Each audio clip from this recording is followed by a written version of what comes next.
இந்த கியாம நாள், இந்த உலகத்தை அல்லாஹ் அழிப்பதற்கு தேர்ந்தெடுத்த நாள் எது? வாரத்தில் 7 நாள் உண்டு, 7 நாளுக்கும் 7 கிழமைகள் உண்டு. என்ன கிழமையில் அல்லாஹ் ரப்புல் ஆலமீன் இந்த உலகத்தை அழிப்பான்? நபிகள் நாயகம் ஸல்லல்லாஹு அலைஹி வஸல்லம் அவர்கள் கூறுகிறார்கள், ஆதம் அலைஹி ஸலாத்து வஸ்ஸலாம் அவர்கள் படைக்கப்பட்ட நாளும் ஜுமா உடைய நாள், சொர்க்கத்திற்கு அவர் அனுப்பப்பட்ட நாளும் ஜுமாவுடைய நாள், சொர்க்கத்திலிருந்து அவர் வெளியேற்றப்பட்ட நாளும் ஜுமாவுடைய நாள், அல்லாஹ்விடத்திலே அவர் பாவ மன்னிப்பு தேடினாரே அதுவும் ஜுமாவுடைய நாள், அந்த பாவ மன்னிப்பை அல்லாஹ் ஒற்றுக்கொண்டானே அதுவும் ஜுமாவுடைய நாள், உலக அழிவு நாளும் ஜுமாவுடைய நாள் என்று ரசூல் ஸல்லல்லாஹு அலைஹி வஸல்லம் அவர்கள் கூறினார்கள். அப்ப என்ன தெரிகிறது? பொருத்தமான ஒரு சம்பவம் இதில் நமக்கு தெரியுது. என்ன தெரியுது? மனித சமூகம் இந்த உலகத்தில் படைக்கப்பட்ட நாளும் ஜுமாவுடைய நாள், மனித சமூகம் இந்த உலகத்திலிருந்து அழிக்கப்படுகிற நாளும் ஜுமாவுடைய நாள் என்று நபிகள் நாயகம் ஸல்லல்லாஹு அலைஹி வஸல்லம் அவர்கள் கிழமையை குறித்து நமக்கு சொல்லித் தந்தார்கள். அன்பார்ந்த சகோதரர்களே, இனி இந்த மறுமை நாள் எப்பொழுது வரும்? சஹாபாக்கள் கேட்டார்கள், அல்லாஹ்வுடைய தூதரே, இந்த மறுமை நாள் எப்பொழுது வரும்? நபிகள் நாயகம் ஸல்லல்லாஹு அலைஹி வஸல்லம் அவர்கள் அல்லாஹ்வுடைய ஆயத்தை கொண்டு மக்களுக்கு சொன்ன பதில் 79வது அத்தியாயத்தின் 42, 43. யஸ்அலூனக அனிஸ்ஸாஅத்தி அய்யான முர்சாஹா, நபியே, மறுமையை குறித்து உம்மிடம் அது எப்பொழுது வரும் என்று அந்த மக்கள் கேட்கிறார்கள். ஃபீமா அன்த மின் திக்ராஹா, அதை பற்றி கூறுவதற்கு எனக்கு என்ன தெரியும்? அது அகிலத்தின் அதிபதியாகிய அல்லாஹ்விடத்தில் அல்லவா அது குறித்துள்ள நேரமும் நாளும் தீர்மானிக்கப்பட்டிருக்கின்றது என்று அல்லாஹ் ரப்புல் ஆலமீன் மறுமை நாள் என்ன நேரத்தில், என்ன கிழமையில், எந்த நாளில், எந்த வருடத்தில் வரும் என்பதை குறித்து அல்லாஹ் ரப்புல் ஆலமீன் சொல்கிறான். 20வது அத்தியாயத்தின் 15வது வசனம்.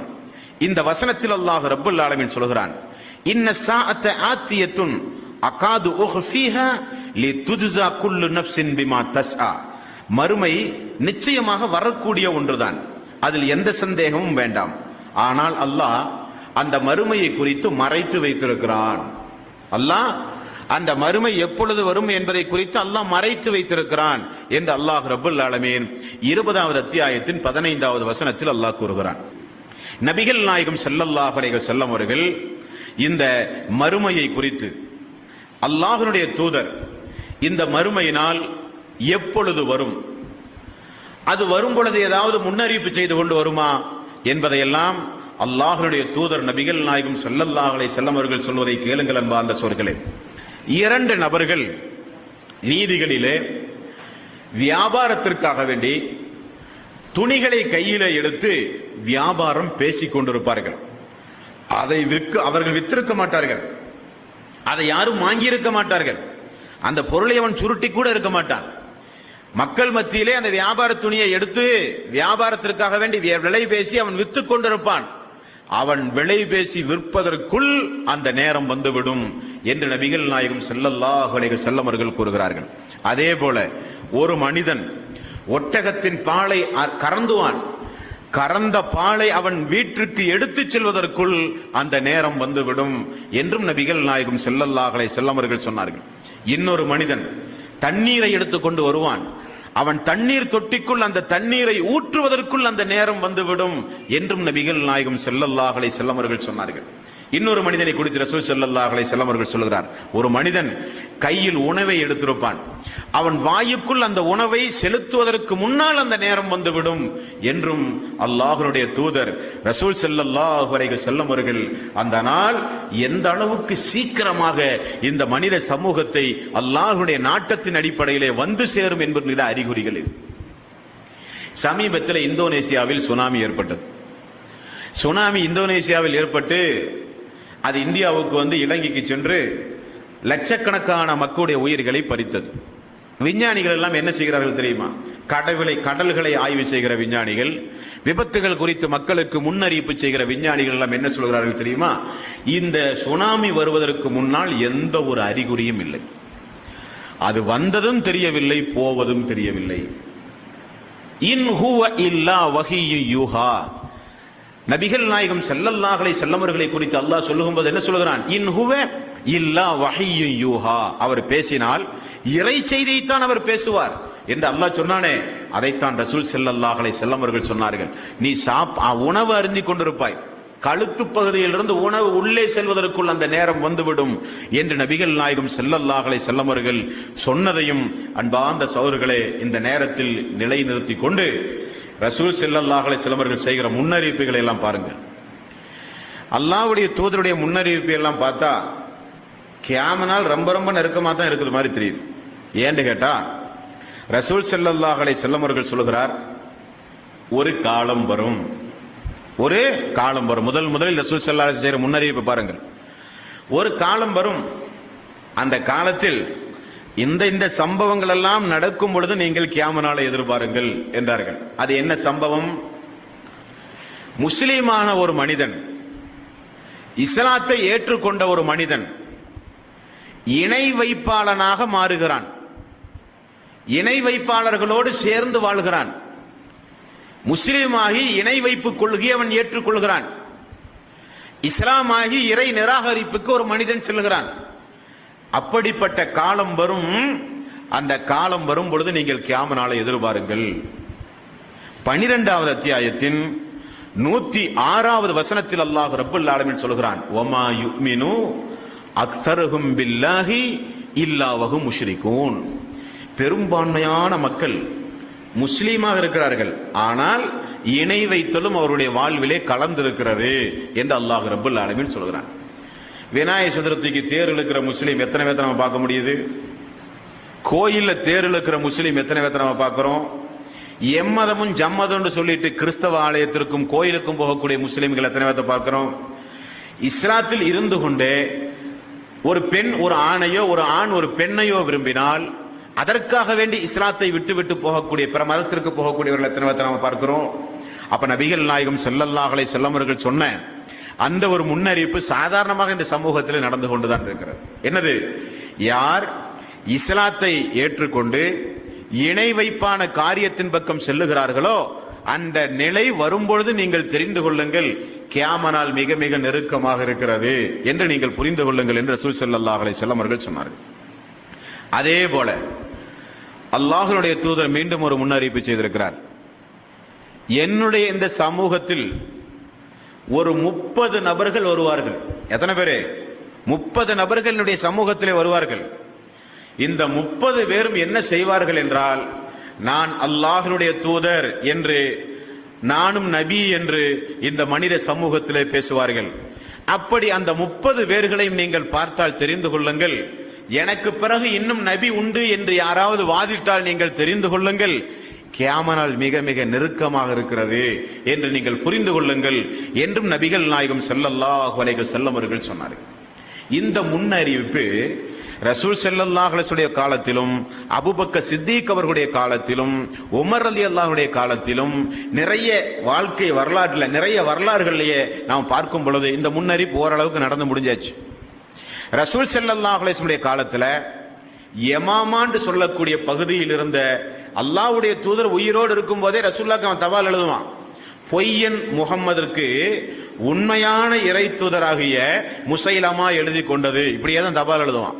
பொய்யர் முகம்மதின் மீது இறைவனுடைய சாபம் உண்டாகட்டும், உண்மையான இறை தூதராகிய முசைலமா எழுதி கொண்டது என்றுதான் அவன் தபாலை எழுதுவான். அவனுடைய பெயர் முசைலமா. யமாமான் சொல்லக்கூடிய பகுதியில் முசைலமா என்று சொல்லப்படக்கூடிய மனிதன் ரசூல் ஸல்லல்லாஹு அலைஹி வஸல்லம் அவர்கள் உயிரோடு இருக்கும் பொழுதே தான் இறை தூதர் என்று பேசினான். அவன் அபூபக்கர் சித்திக் ரலியல்லாஹுடைய ஆட்சி காலத்திலே கொல்லப்பட்டார். இவரை கொன்னது யார் தெரியுமா? யார் இவரை கொன்னா? ரசூல் ஸல்லல்லாஹு அலைஹி வஸல்லம் அவர்கள் மக்காவுடைய வெற்றிக்கு பிறகு வக்சி என்று சொல்லப்படுகின்ற ஹம்ஸா ரலியல்லாஹு அன்ஹு அவர்களை உஹது போரிலே கொன்ற வக்சி என்பவர் இஸ்லாமிய மார்க்கத்தை தழுவுகிறார். தழுவிய உடனே அவர் அபூபக்கர் சித்திக் அவருடைய ஆட்சி காலத்தில் ஒரு பையத்து செய்கிறார். இஸ்லாத்தின் போர் வீரராக திகழ்ந்த ரசூல் ஸல்லல்லாஹு அலைஹி வஸல்லம் அவர்கள் அளவுக்கு அதிகமாக சங்கடப்பட்ட ஹம்ஸா அவர்களை நான் கொன்றிருக்கிறேன், இஸ்லாமிய மார்க்கத்தில் இதற்கு ஒரு பிராயச்சித்தம் நான் செய்ய வேண்டும் என்று சொல்லி இந்த அபூபக்கர் சித்திக் அவருடைய ஆட்சி காலத்தில் இந்த வக்சி என்பவர் என்ன செய்தார் என்றால், இந்த முசைலமா என்பவன் எங்கே இருக்கிறான் என தேடி கண்டுபிடித்து அல்லாஹ்வுடைய தூதராக வாதிட்டுக் கொண்டிருந்த அந்த பொய்யன் அந்த முசைலமாவை, பொய்யனாக திகழ்ந்த அந்த நபியை அந்த நபி என்று வாதிட்டுக் கொண்டிருந்தவனை அந்த வக்சி என்பவர் கொன்றார் என்றும் ஹதீஸ்களிலே பார்க்கிறோம், வரலாறுகளிலே பார்க்கிறோம். அப்ப ரசூலுல்லாஹ்வுடைய காலத்திலேயே யமாமான்னு சொல்லக்கூடிய பகுதியில முசைலமானுங்கிற நபி வந்திருக்கிறார். அதே போல ரசூல் ஸல்லல்லாஹு அலைஹி வஸல்லம் காலத்துல யமன் பகுதியில் அஸ்வத் இப்னு அன்சியு என்று சொல்லக்கூடக்கூடியவனும் ரசூல் ஸல்லல்லாஹு அலைஹி வஸல்லம் காலத்திலேயே அவன் தன்னை நபி என்று யமன் நாட்டிலே அவன் பேசிக் கொண்டிருந்தான். அவனை சஹாபாக்கள் அல்லாஹ்வுடைய தூதருடைய காலத்திலேயே கொன்றார்கள் என்றும் நாம் பார்க்கிறோம். மூன்றாவது ஹிஜ்ரி 60 முக்தார் இப்னு அபி உபைத் என்று சொல்லப்படக்கூடிய அந்த மனிதன் அவருடைய ஆட்சியில், யாருடைய ஆட்சியில்?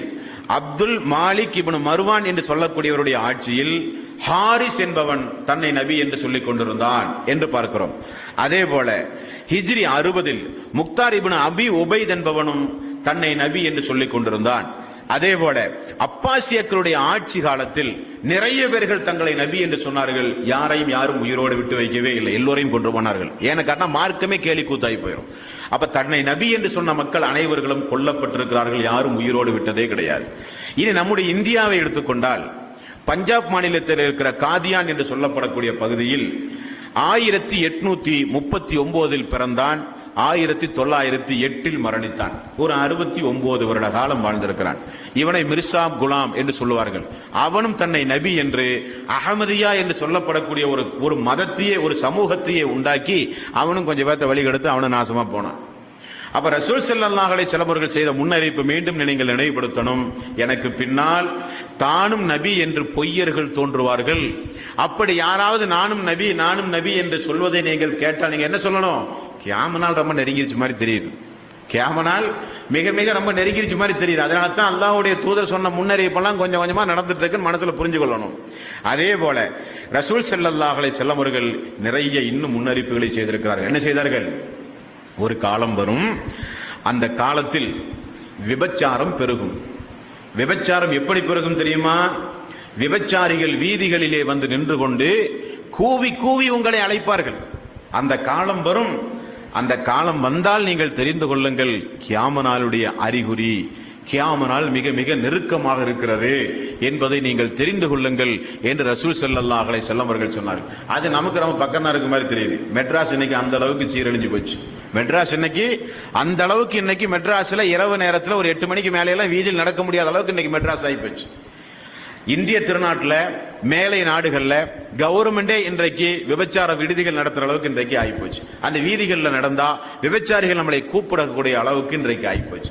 அதைத்தான் ரசூல் ஸல்லல்லாஹு அலைஹி வஸல்லம் அவர்கள் சொன்னார்கள், விபச்சாரிகள் கூவி கூவி உங்களை அழைக்கக்கூடிய ஒரு காலம் வரும். அந்த காலம் வந்தால் அந்த மறுமையை நீங்கள் எதிர்பார்த்துக் கொள்ளுங்கள் என்று ரசூல் ஸல்லல்லாஹு அலைஹி வஸல்லம் அவர்கள் சொன்னார்கள். அதே போல பெண்களை குறித்து ரசூல் ஸல்லல்லாஹு அலைஹி வஸல்லம் அவர்கள் என்ன சொன்னார்கள்? ஆடை அணிந்திருப்பார்கள், ஆனால் நிர்வாணமாக இருப்பார்கள். அரைகுறை ஆடை. இன்னைக்கு நாளுக்கு நாள் பெண்களுக்கு ஆடை கம்மியாயிட்டு வருது, ஆம்பளைகளுக்கு ஆடை ஜாஸ்தி ஆயிட்டு வருது. பத்திரமா இல்லையா? ஆண்களுக்கு ஃபுல் கை ஷர்ட் போட்டு இன் போட்டு டை முதல் கொண்டு ஆண்கள் கட்டிட்டு இருக்கிறான். பெண்களுக்கு ஆடை கொஞ்சம் கொஞ்சமா கம்மியாயிட்டு வருது. ஜாக்கெட்ல ஜன்னல் வச்ச ஜாக்கெட்டு, ட்ரெஸ்ஸர் போட்ட ஜாக்கெட்டு, கதவு வச்ச ஜாக்கெட்டு, ஜாக்கெட்ல ஒரு 6-7 ஜாக்கெட்டு. இனி எதை எடுத்தாலும் சினிமா நடிகைகள், சீரியல் நாடகம் பார்த்து ஆடைகள் கலாச்சாரம் ரொம்ப மோசம். ஆடையை பார்க்கறதுக்குனே ஒரு சேனல் ஃபேஷன் டிவின்னு திறந்துருக்கிறான். அந்த பக்கம் நடக்கிற ஆளுக, இந்த பக்கம் நடக்கிற ஆளுக. அதை காமிக்கிறதுக்குனே ஒரு சேனல் வச்சிருக்கிறான். எங்க போறாங்க எங்க வர்றாங்கன்னே தெரிய மாட்டேங்குது. ஃபேஷன் ஷோன்னு சொல்லி ஆடை கலாச்சாரம். அவர்தான் ரசூல் ஸல்லல்லாஹு அலைஹி வஸல்லம் ஆடை அணிந்திருப்பார்கள் பேருக்கு, ஆனால் நிர்வாணிகளாகத்தான் இருப்பார்கள். அந்த நாள் வந்தா என்ன ஆகும்? அதுவும் கியாம நாளுடைய அறிகுறி நீங்கள் தெரிந்து கொள்ளுங்கள். அல்லாஹ் ரொம்ப நெருக்கமா வச்சிருக்கான்னு அர்த்தம் ரசூல் ஸல்லல்லாஹு அலைஹி வஸல்லம் சொன்னார்கள். அதே போல அல்லாஹ்வுடைய தூதர் அவர்கள் சொல்லும் பொழுது கல்விகள் உயர்த்தப்படும். கல்விகள் உயர்த்தப்படும்னா என்ன அர்த்தம்? மார்க்கத்தை கட்டுணர்ந்த மார்க்க அறிஞர்கள் சமூகத்திலே குறைந்து போய் விடுவார்கள். அப்பொழுது என்னவாகும்? அறியாமைகள் அதிகமாகும். அறியாமைகள் அதிகமாகும் பொழுது கொலைகள் சர்வ சாதாரணமாக நடக்கும். கொலைகள் சர்வ சாதாரணமாக நடக்கும் பொழுது, கல்விகள் உயர்த்தப்படும் பொழுது, அறியாமைகள் அதிகமாகும் பொழுது, நீங்கள் இந்த மறுமை நாளை நீங்கள் எதிர்பாருங்கள் என்று நபிகள் நாயகம் ஸல்லல்லாஹு அலைஹி வஸல்லம் அவர்கள் கூறியிருக்கிறார்கள். எங்க பார்த்தாலும் இன்னைக்கு அறியாமை தானே. பிறந்ததிலிருந்து மனுஷனை கொண்டு போய் கபர்ல கொண்டு போய் வைக்கிற வரையும் ஒவ்வொரு காரியத்திலையும் சடங்கு சம்பிரதாயம்.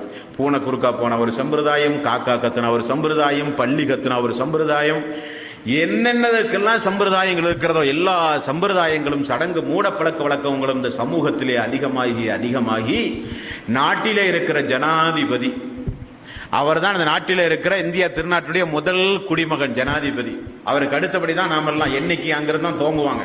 உலகத்தில் சென்சார் எடுக்கும் போது இந்தியாவில் எத்தனை மக்கள் ஜனத்தொகை இருக்கிறாங்கன்னா ஒன்று போடணுமே, அது எங்க போடுவாங்க? அந்த ஒன்று ஜனாதிபதியோட பேரை போட்டு அவரோட தான் முதல்ல ஒன்று போட்டு அந்த எண்ணிக்கையை ஆரம்பிப்பாங்க சென்சார் எடுக்கும் போது. அவர் இன்னைக்கு என்னாச்சு, அறிவை அடமான வச்சு இன்னைக்கு சாமியாருடைய காலில் போய் கிடக்கிறார். பார்க்குறோமா இல்லையா? கல்விகள் இல்ல, அறியாமைகள் அதிகமாகி போச்சு. கொலைகள் சாதாரண, ஒரு சான் இடத்துக்கு அண்ணனை கொள்றான், தம்பியை கொள்றான். பேப்பரை திருப்பி பார்த்தாலே கொலைகள் இல்லாத செய்தித்தாள்களே இல்லை. அந்த அளவுக்கு மனித உயிர்கள் அற்பமானதாக போச்சு. அப்ப இந்த சம்பவத்தை எல்லாம் பார்க்கும் பொழுது நமக்கு மனசுல என்ன தோணணும்? ரொம்ப டேட்டா எல்லாம் நெருக்கி தான் வச்சிருக்க மாதிரி தெரியுது அப்படின்னு தெரிஞ்சு நம்மளும் அநியாயம் செய்யக்கூடாது. நம்ம அல்லாஹ்ட்ட தக்வா செய்து தௌபா செய்து இபாதத்துகளை அதிகம் செய்து அல்லாஹ்விடத்தில் அந்த நாள் வர்றதுக்கு முன்னாடி, ரஹ்மானே தஜ்ஜால் வர்றதுக்கு முன்னாடி, பின்னாடி சொல்லக்கூடிய பெரிய சம்பவம் எல்லாம் வர்றதுக்கு முன்னாடி, யா அல்லாஹ் எங்களை கொண்டு போய் சேர்த்திடுறா ரஹ்மானே, எங்களுக்குரிய இடத்தை எங்களுக்கு தந்துடுறா ரஹ்மானேன்னு சொல்லி அதிகம் இபாதத்து செய்யணும். அந்த அளவுக்கு அநியாயங்களும் அக்கிரமங்களும் மலிந்து கிடக்கக்கூடிய துனியாவில் அன்பார்ந்த சோர்களே நாம் இருக்கிறோம். அடுத்த ரசூல் ஸல்லல்லாஹு அலைஹி வஸல்லம், காலம் சுருங்கிவிடும். காலம் மிக காலம் சுருங்கிவிடும். எந்த அளவுக்கு சுருங்கிவிடும் தெரியுமா? ஒரு வருஷத்தில் செய்ய வேண்டிய வேலையை ஒரு மாசத்தில் நீங்கள் செய்வீர்கள், அப்படிப்பட்ட ஒரு காலம் வரும். இதை ரசூல் ஸல்லல்லாஹு அலைஹி வஸல்லம் அங்கிருந்து சொல்லும் போது சஹாபாக்களுக்கு இது ஒன்றுமே புரியாது. அன்றைக்கு அவங்களுக்கெல்லாம் வாகனம், கழுதையும் குதிரையும் ஒட்டகங்களும் தான் அன்றைக்கு இருக்கிற வாகனம். எல்லாம் அன்றைக்கு போய் தான் செய்யணும். ஒரு தபால் போடுறதா இருந்தால் தபாலை நேரில் கொண்டு போய் தான் ஒரு மனுஷன் கொண்டு போய் கொடுக்கணும். அன்றைக்கு ஒரு தபால் மக்கால இருந்து மதீனாவுக்கு வரணும், ஒரு மனுஷன் மதீனால இருந்து மக்காவுக்கு போகணும்னு சொன்னா 15 நாள் 16 நாள் இல்லாம பயணத்தில் போக முடியாது. அப்போ ரசூல் ஸல்லல்லாஹு அலைஹி வஸல்லம் அவர்கள் அந்த அரபு தீபகற்பத்தில் இருந்து சொல்கிறார்கள், ஒரு காலம் வரும். அந்த காலம் எப்படி இருக்கும் தெரியுமா? ஒரு வருடம் என்பது ஒரு மாதத்தை போல இருக்கும், ஒரு மாதம் என்பது ஒரு வருடத்தை போல இருக்கும், ஒரு வாரத்தை போல இருக்கும், ஒரு வாரம் என்பது ஒரு நாளை போல இருக்கும், ஒரு நாள் என்பது பேரித்தமர பட்டையை எரித்து சாம்பலாக்குகிற நேரம் வரை இருக்கும். ரசூல் ஸல்லல்லாஹு அலைஹி வஸல்லம் சொன்னார்கள். அது இன்னைக்கு நடந்து போச்சா இல்லையா? ஒரு வருஷத்துல செய்ய வேண்டிய வேலையை நாம் ஒரு மாதத்துல செய்யறோமா இல்லையா? எவ்வளவு தூரம், ஒரு வருட காலம் 2 வருட காலம் பயணமாகக்கூடிய தூரம் எல்லாம் மனுஷன் இன்னைக்கு அரை மணி நேரம் 1 மணி நேரத்தில் விமானத்தில் பறந்து போய் இறங்கிடுறான். பல நாள் செய்ய வேண்டிய வேலையை மனிதர்கள் இன்றைக்கு சாதாரணமாக செய்து முடிக்கிறார்கள். தபால் மூலம் சொல்ல வேண்டிய எவ்வளவோ காரியங்களை இன்டர்நெட், இமெயில், ஃபேக்ஸ் மூலம் சொல்லி முடிக்கிற நிமிடத்துக்குள் மனிதன் இன்றைக்கு செய்து முடிக்கிறான். காலம் மிக சுருங்கி விட்டது. அந்த நேரம் வரும் பொழுதும் நீங்கள் அந்த மறுமை நாளை எதிர்பாருங்கள் என்று ரசூல் ஸல்லல்லாஹு அலைஹி வஸல்லம் அவர்கள் சொன்னார்கள். அதே போல மக்களுடைய உள்ளங்களிலே கஞ்சத்தனம் ஏற்படும். மக்களுடைய உள்ளங்களிலே ஏழை எளியவர்களுக்கு கொடுக்காத, தான தர்மம் செய்யாத, அல்லாஹ்வுடைய பாதையில் செலவு செய்யாத கஞ்சத்தனம் உடையவர்களை நீங்கள் அந்த காலகட்டம் வரும் பொழுது நீங்கள் அதிகமாக நீங்கள் பார்க்கலாம். அந்த நாள் வரும் பொழுது நீங்கள் தெரிந்து கொள்ளுங்கள், அங்கே உங்களுக்கு கியாம நாள் நெருங்கிவிட்டது என்று. அதே போல ரசூல் ஸல்லல்லாஹு அலைஹி வஸல்லம் அவர்கள் சொன்னார்கள், ஒரு குழப்பமான காலம் வரும், ஒரு குழப்பமான ஒரு காலம் வரும். அந்த காலம் எப்படிப்பட்ட காலம் என்றால், அந்த காலத்தில் ஒரு மூமினான அடியானுக்கு எது செல்வம் தெரியுமா? ஆட்டுக்குட்டி தான் அவனுக்கு செல்வம். ஒரு மூமினுக்கு அந்த காலத்தில் எது செல்வம்? ஒரு ஆடு அவனுக்கு இருந்தாலே போதும், அதுதான் அவனுக்கு பெரிய செல்வம். அந்த அளவுக்கு அது குழப்பமான காலம். அந்த ஆட்டை அந்த குழப்பத்திலிருந்து எப்படியாவது தன்னுடைய மார்க்கத்தை காப்பாற்றி முஸ்லீமாக தான் வாழ வேண்டும் என்பதற்காக வேண்டி ஒரு ஆட்டுக்குட்டியை அந்த அடியான் எடுத்து மலை பகுதியிலேயோ பள்ளத்தாக்கு பகுதியிலேயோ போய் தனியாக வாழ்ந்து அப்படியே மௌத்தா போயிடுவான் அந்த அடியான். அந்த அளவுக்கு அது குழப்பமான காலம். ஏன் அந்த குழப்பமான காலம் வந்தது? காலையில இஸ்லாத்தை பத்தி பேசிட்டு இருப்பான், சாயங்காலம் வச்சு அவன் காஃபிராகி போயிடுவான். சாயங்காலம் அது மாலை பொழுதில் முஸ்லீமாக இருப்பான், காலை பொழுதில் காஃபிராகி விடுவான். அந்த நேரத்தில் நீங்கள் ஒவ்வொருவரையும் பார்க்கலாம், அற்ப உலக ஆசாபாசத்திற்காக வேண்டி இந்த மார்க்கத்தை எல்லாம் அன்றைக்கு அவர்கள் விற்று விடுவார்கள். அந்த நாள் வந்தும் அந்த நாள் வரும். அந்த நாளில் ரசூல் ஸல்லல்லாஹு அலைஹி வஸல்லம் அவர்கள் சொல்கிறார்கள், ஓடுபவனை விட, குழப்பத்தை நோக்கி ஒரு மனிதன் ஓடுறானே அவனை விட நடப்பவன் மிக சிறந்தவன். நடப்பவனை காட்டிலும் அமர்ந்து கொண்டிருப்பவன் மிக மிக சிறந்தவன் என்று ரசூல் ஸல்லல்லாஹு அலைஹி வஸல்லம் அவர்கள் அந்த குழப்பமான சூழ்நிலைகளை குறித்தும் நமக்கு அல்லாஹ்வுடைய தூதர் சொல்லித் தருகிறார். அதே போல நபிகள் நாயகம் ஸல்லல்லாஹு அலைஹி வஸல்லம் அவர்கள் சொன்னார்கள், அந்த குழப்பமான சூழ்நிலையில் ஒரு மனுஷன் கபருக்கு பக்கத்தில் போய் நின்று கொண்டு சொல்லுவானா, எனக்கு முன்னாடி நல்ல வேளை அந்த குழப்பமான சூழ்நிலையெல்லாம் வர்றதுக்கு முன்னாடி நீங்க போய் சேர்ந்துட்டீங்க அல்லாஹ்ட்ட, இதே மாதிரி நாங்களும் சேர்ந்திருக்க வேண்டாமா, இந்த குழப்பமான காலத்தில் அல்லாஹ் ரப்பல் ஆலமீன் எங்களை வாழ வைத்தானே என்று மன்னரைகளை பார்த்து மனிதன் பேசக்கூடிய காலம் அந்த காலம். அப்படிப்பட்ட அந்த காலம் வரும் பொழுது கியாம நாளை நீங்கள் எதிர்பாருங்கள் என்றும் ரசூல் ஸல்லல்லாஹு அலைஹி வஸல்லம் அவர்கள் சொன்னார்கள். அதே போல பொறுப்பு இல்லாதவனிடத்திலே பொறுப்புகள் ஒப்படைக்கப்படும் பொழுது அந்த நாளை எதிர்பாருங்கள். செருப்பணியாத ஒரு மனிதன், நிர்வாணமாக ஆடைக்கே வசதி இல்லாத மனிதன், அறிவில்லாத மனிதன், இவர்களெல்லாம் மிகப்பெரிய மாளிகைக்கு சொந்தக்காரர்களாக மாறுவார்கள். அப்பொழுது நீங்கள் அந்த நாளை எதிர்பாருங்கள் என்றும் ரசூல் ஸல்லல்லாஹு அலைஹி வஸல்லம் அவர்கள் கூறினார்கள். அன்பார்ந்த சகோதரர்களே, அதே போல இன்னும் ஒரு காலம் வரும். அது என்ன காலம் தெரியுமா? அது என்ன காலம் தெரியுமா? பூமி தன்னுடைய ஈரல் பகுதியாகிய தங்கத்தையும் வெள்ளியையும் தூண் போல் அளவுக்கு வெளிப்படுத்துமா. அதாவது செல்வம் பெருகும் ரசூல் ஸல்லல்லாஹு அலைஹி சொல்றாங்க. ஒரு காலம் வரும். அந்த காலம் எப்படிப்பட்ட காலம் தெரியுமா? செல்வம் எங்கு பார்த்தாலும் பெருக்கெடுத்து செல்வம் ஓடும். தர்மம் வாங்க அன்றைக்கு ஆள் இருக்காது, ஜக்காத்து வாங்குறதுக்கு அன்றைக்கு ஆள் இருக்காது. செல்வம் அன்றைக்கு பெருக்கெடுத்து ஓடும். அப்படி அந்த செல்வம் பெருக்கெடுத்து ஓடும் பொழுது வருகிற செல்வத்தை பயன்படுத்தணுமா இல்லையா, செலவழிக்கணுமா இல்லையா? அதற்கு மனிதன் என்ன செய்வானா, வீடுகளை போட்டி போட்டு கொண்டு கட்டுவானா. நான் கட்டின வீட்டுக்கு பக்கத்தில் இன்னொருத்தன் யாரும் வீடு கட்டிடக்கூடாது. அப்படி ஒரு வேளை நம்முடைய வீட்டை காட்டின சிறந்த வீடு அவன் கட்டிட்டா இதை இடிச்சிட்டு இன்னொரு வீட்டை கட்டுவான். என்ன காரணம்? இருக்கிற செல்வம் அந்த அளவுக்கு செல்வம். அந்த செல்வமான அந்த நேரத்தில் மனிதன் பெருமைக்காக வேண்டி, அழகுக்காக வேண்டி, விரயத்திற்காக வேண்டி மாடு வீடு கட்டி பெருமை அடிப்பானே, அந்த காலம் வரும். அப்பொழுதும் அந்த கியாம நாளை நீங்கள் எதிர்பாருங்கள். அதுவும் அதனுடைய அறிகுறி என்று ரசூல் ஸல்லல்லாஹு அலைஹி வஸல்லம் அவர்கள் சொன்னார்கள். அதே போல நிறைய பூகம்ப சம்பவங்கள் ஏற்படும். நிறைய இந்த உலகத்தில் பூகம்ப சம்பவங்கள் ஏற்படும். ஈரானில் பூகம்பம் ஏற்பட்டது, துருக்கியில பூகம்பம் ஏற்பட்டது, இந்தோனேசியாவில் ஏற்பட்டது, இந்தியாவில் ஏற்பட்டது, அமெரிக்காவில் ஏற்பட்டது. எவ்வளவு பூகம்பம் 900 2006 வரை நீங்க பார்த்த அந்த பூகம்பம் எவ்வளவு பூகம்பம் ஏற்பட்டிருக்கு. நபிகள் நாயகம் ஸல்லல்லாஹு அலைஹி வஸல்லம் அவர்கள் சொன்னார்கள், பூகம்பங்கள் அதிகமாக ஏற்படும், நில அதிர்ச்சி அதிகமாக ஏற்படும், அவைகளெல்லாம் கியாம நாளினுடைய அறிகுறி என்பதை நீங்கள் தெரிந்து கொள்ளுங்கள் என்றும் நபிகள் நாயகம் ஸல்லல்லாஹு அலைஹி வஸல்லம் அவர்கள் சொன்னார்கள். அதே போல இதெல்லாம் சாதாரணமாக நம்முடைய வாழ்வு இன்றைக்கெல்லாம் பார்த்துட்டு இருக்கிற சம்பவம் இதெல்லாமே. அதே மாதிரி ரசூல் ஸல்லல்லாஹு அலைஹி வஸல்லம் இன்னொரு சம்பவத்தையும் சொன்னாங்க. ஒரு காலம் வரும், அந்த காலம் வந்தால் கியாம நாள் நீங்கள் உறுதி செய்து கொள்ளுங்கள். அது என்ன காலம்? வியாபாரம் மனிதன் செய்வான், ஹராம் ஹலாலையே பார்க்க மாட்டான். மனிதர்கள் வியாபாரம் செய்யும் பொழுது ஹராம் ஹலாலை பார்க்கவே மாட்டார்கள். இது ஹராம் ஆயிற்று, அல்லாஹுவை பயப்படணுமே, ஹராமான வருமான மார்க்கத்தை தடுக்கப்பட்டிருக்கிறதே, அதையெல்லாம் பார்க்கவே மாட்டார்கள். எப்படியாவது பணம் சம்பாதிக்கணும், எப்படியாவது சமூகத்தில் ஒரு அந்தஸ்தோட வாழணும். அப்ப ஹராமையும் ஹலாலையும் வியாபாரத்தில் பார்க்காத ஒரு காலம் வரும். அதுவும் கியாம நாளுடைய ஒரு அடையாளம் என்று நபிகள் நாயகம் ஸல்லல்லாஹு அலைஹி வஸல்லம் அவர்கள் சொன்னார்கள். அதே போல பள்ளி வாயிலை கட்டி பெருமை அடிக்கிற காலம். பள்ளி வாயில் மக்களுக்கு தொழுவதற்கு, ஆனால் அந்த பள்ளியை எங்க ஊர்ல இருக்கிற மாதிரி பள்ளி வேற எந்த ஊர்ல இல்லைன்னு சொல்லக்கூடிய அளவுக்கு, அதிராம்பட்டினம் போனீங்கன்னா தெரியும், கீழக்கரை போனா தெரியும், ஒரு சில ஊர்களில் தமிழ்நாட்டிலேயே கோடி ரூபாய்க்கெல்லாம் பள்ளி. எதற்கு? எங்க ஊர் பள்ளி மாதிரி தமிழ்நாட்டில் எந்த பள்ளியும் இல்லை, ஒவ்வொரு ஊர்ல போய் பெருமை அடிக்கிறதுக்கு. ரசூல் ஸல்லல்லாஹு அலைஹி வஸல்லம் அவர்கள் என்ன சொல்கிறார்கள்?